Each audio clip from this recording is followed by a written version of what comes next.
Nous avons vu comment représenter graphiquement la distribution d'une variable qualitative ou quantitative. Nous allons voir maintenant comment comparer deux distributions visuellement.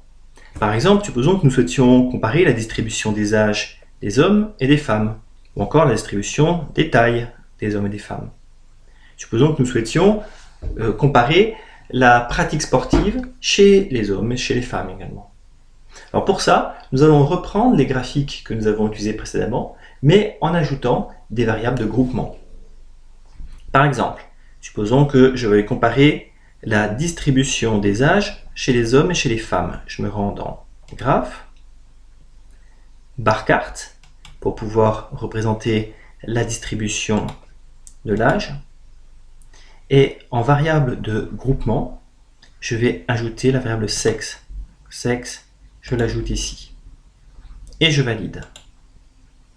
Je visualise à gauche la distribution de l'âge chez les femmes et à droite chez les hommes.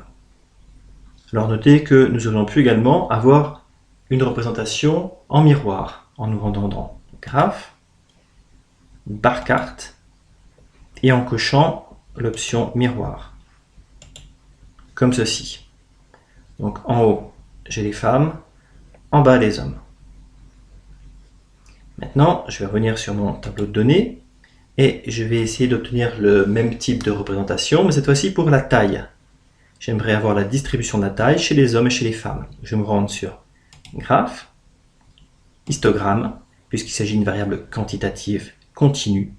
Je récupère la taille que je place en variable X et en variable de groupement, je récupère le sexe. Et une fois encore, je vais me placer en miroir. Et je valide. Alors avant de valider, sachez que vous pouvez jouer sur les coordonnées, sur l'échelle, etc., sur la couleur. Bon, à vous de jouer avec tout ça. Je valide. Voilà, donc ici j'ai la distribution des tailles chez les femmes, donc entre 1,60 m et 1,80 m, et chez les hommes. Je vais maintenant chercher à comparer la pratique sportive chez hommes et femmes. Alors, pour avoir une représentation graphique adaptée, il faut que je me tourne soit vers un diagramme en bâton, soit vers un diagramme en camembert. Donc, je vais me rendre par exemple sur Graphe, Pie carte, je récupère la variable pratique sportive, et une fois encore, je vais rajouter une variable de groupement, la variable sexe, et je valide. Voilà, donc dans la partie gauche, je vois la répartition des femmes selon leur pratique sportive, et à droite, celle des hommes. J'aurais pu également me rendre sur Graphe, puis sur Barre carte, récupérer cette fois-ci non pas la distribution de l'âge, mais de la pratique sportive, en fonction du sexe, en miroir. Voilà ce que ça donne. Donc cette fois-ci, je vois que à l'œil nu, il semblerait qu'il y ait plus de sportifs et gros sportifs proportionnellement chez les hommes que chez les femmes.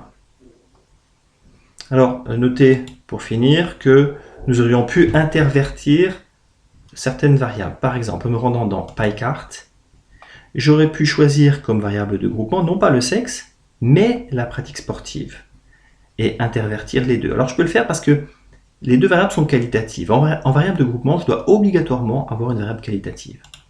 Donc j'enlève la variable de sexe, j'enlève pratique sportive, je place en bas, et le sexe en haut. Regardez ce que ça va donner, je valide. Voilà, j'obtiens ce type de représentation graphique. Alors je peux cliquer et glisser pour déplacer mes camemberts, pour y voir un peu plus clair. Voilà. Donc je vois ce qui se passe chez les non-sportifs, sportifs et gros sportifs. Et une fois encore, je vois que chez les gros sportifs, proportionnellement, j'ai plus d'hommes que de femmes. Alors que c'est l'inverse chez les non-sportifs. Rassurez-vous, ce sont des données fictives.